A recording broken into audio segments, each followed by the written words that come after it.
بسم الله الصلاة والسلام على رسول الله وعلى آله وصحبه ومن والاه أما بعد إن شاء الله تعالى كما بكمو درسين كنا كويا راسينا سابدو تاتي سنير رالي سينا سعد بن أبي وقاص كيس جرا سينا سعد رالي كتا كرنا فاجن جرا فارون كالله تجن كتان كرنا فان وما كتا سقلفا كيستها سويني والقبتا دوبا قيوتين أغرتي دولا قادسيات أكا جدامو كون أكا قيا أفرتي دوبا نجر ويان أفران اللي ويان درا يوم أرماث ويان لمفا يوم أقواث ويان صدفا يوم أماس ويان أفرفا يوم القادسية أكا تبي كماجن ويا درا أكا زهري صلاة سعد بن أبي وقاص زهري بود أكا وراني إيقل وأكني أجج دوبا نجر duratti akka takbiirtaa afur Allahu akbar sa'ad jedhe dubbannee jirra. La hawla walaa quwwata illaa billah jedhaati seenaa jedhee waraana isaatiin achi booda. Afraffaa booda akka agartee jagnootiin muslimtoota ummata Faarisii akka ummata muslimtoota mirqaansan akka agartee nama gorsan akka ammallee mubaarazaa yaamanii nashaaxa uuman ajaje duuba. yeroo kana Amr bin Ma'dii Karibaa achi bahe duuba jagna warra Yemaniiti loltuu Yemani achirraa dhufe ummata muslimtootaati mubaarazaa yaame duuba eenyuun naa ba'a jedhe Faarisiin keessa achii namni itti as bahe wayita itti as bahe gurbaa itti as bahe ni ajjeese jagna agartee warra Faarisii ka awwala itti as bahe ni ajjeese eegasanii namni biraa raasaa dhaabbatee Faaris keessaa xiyyatti gadi dhiise. Nama xiyyaan darbate sallaalee arge Amri binu Ma'dii Karibaa. Amri binu Ma'dii Karibaa kana jedhaniin duuba. Amri binu Ma'dii Karibaa loltuu Yemanii isiniin jedhe inni warra Yeman irraa dhufe. Beekamaadha lola keessa gahee guddaa qaba. Wayita san achii nama isa darbate kanatti qaceelee nama kana dhaqee sayfii isaatiin uf dura kaachisee harka lamaan isaa jidduu deebisee fuudhee waraana muslimtootaa fuundura fide. Achi fuundura fidee qara sayfiidhaa laagaa isaa kana keessa kaa'ee garuma duubaa kana morma isaa kana agartee achitti naqee morma isaa agartee harkaan gaccabsee dura eegasanii agartee sayfii achirra kaa'ee morma irraa darbee haakadhaa isna'uu bihim. Akka kanatti dalagaa jedhe ummata Faarisii. Mirqaansee duuba ummata muslimtootaa yeroo inni akka godhe. Ajaa'ib! Dhaqee waraana isaanii keessaa fuudhee gadiin dhufee ummata muslimaa fuulduratti gorra'ee akka kanatti dalagaa jedhe duuba. Yeroo kana ummanni muslimtootaa akka malee qalbiin isaanii mirqaante duuba. Haala karaan waraana eegalchiisan.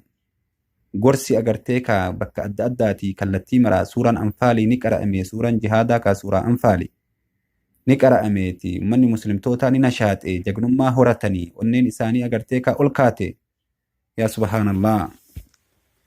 Haala kanaan duuba agartee jagnootiin muslimtootaa mirqaanuu eegalan. Waraanni duuba Faarisii waan addaatiin gad dhufe suni maali? Arba leenjisanii lola barsiisanii arba leenji'e kana qabatanii gad dhufan arba 70 way. Ajaa'ib!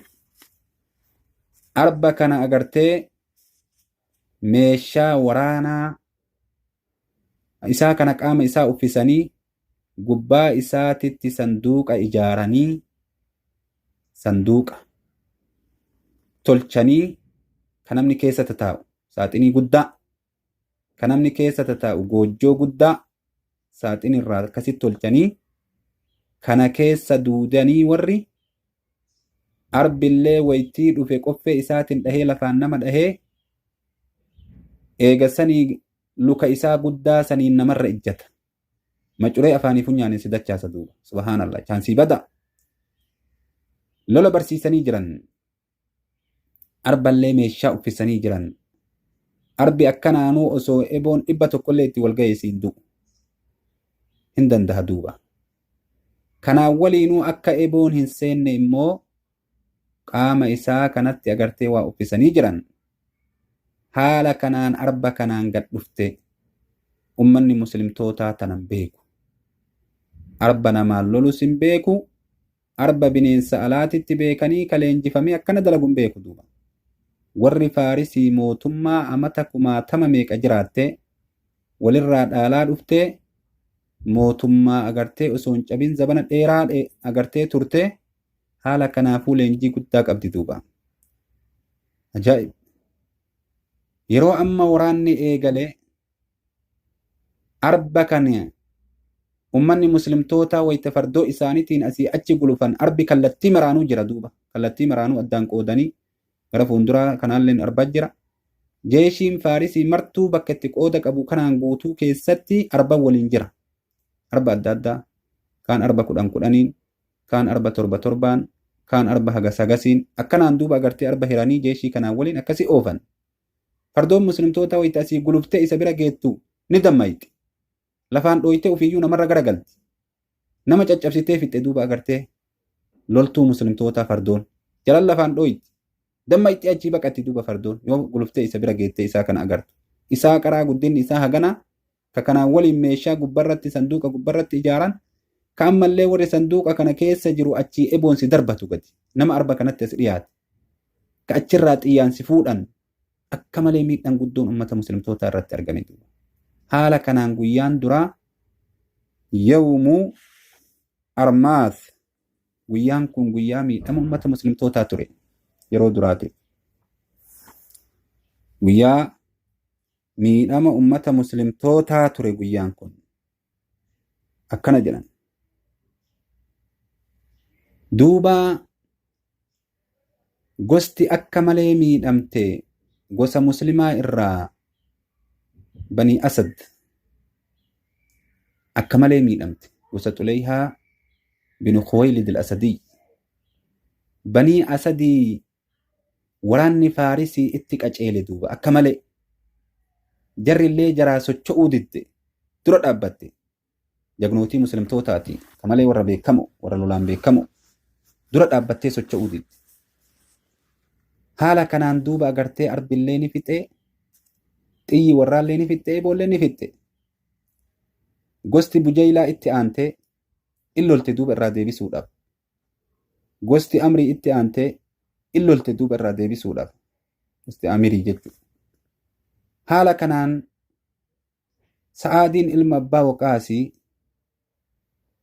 Aasim bin Amri at-Tamiimii yaame. Warra darba danda'u warri kunniin. Gosti Tamiim gosa darba dandeettu. Yaamee arba kana isintuu beekaa darbannaa nurraa qabaa jedheen akkatti nurraa qabdaniifu.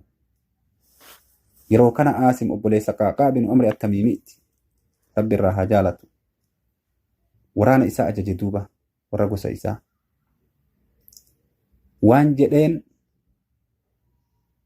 arba kana sanduuqa warra sanduuqa isa gubbaa agartee taa'ee sanduuqa san keessa taa'ee achirraa gannama darbatu kana akkasuma arballee warra cinaa arbaa deemullee xiyyatti roobsaa jedheen duuba. Namni hagoo wal filanii immoo isaan itti qaceelan. Xiyya itti roobsite duuba Baniin Tamiim. Wayita jarri xiyya itti roobsite warri kuwwan jala gadi jedhanii dhaqanii arba kana garaa jala seenan. Manni muslimtoota warra ajaa'ibaati. Wanni gaafas Aasim dalage. Jala seenanii duudhaa isaa ka sanduuqa ittiin hidhan kana seefiin ciran garaa isaa kana jala. Sanduuqni isaa achirraa garagali duuba. Jala seenanii ilaala. Garaa isaa jala seenanii ajjeesuu hin danda'anis. Garaa isaa jala seenanii sanduuqa ciran. Akka isaan immootu isaan fursaan kennineef warra gubbara jiru akka isaan nama darbatuu hin dandeenye xiyya wal faana itti roobsan. Xiyya wal faana itti roobsanii isaaniif agartee sa'atiin kennineefi yeroon kennineefi itti muddanii arba garaa jala seente jagnootiin tuwwan wal qoodanii.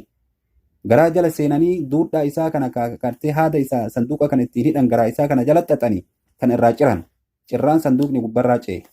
Gara galee caccabee uummata isaanillee fixee arballee agartee kaa xiyyaa yeroo kana amma dirri isaa raasabbahe qoffee isaa kana keessa agartee kaasee fidhaan dhukkee itti kaasa. Arbillee agartee bokkisee garagalee ofirra. Guyyaan kun yoomul armaas jedhama. Haga aduun dhiitutti lolan guyyaa kana haga aduun dhiitutti.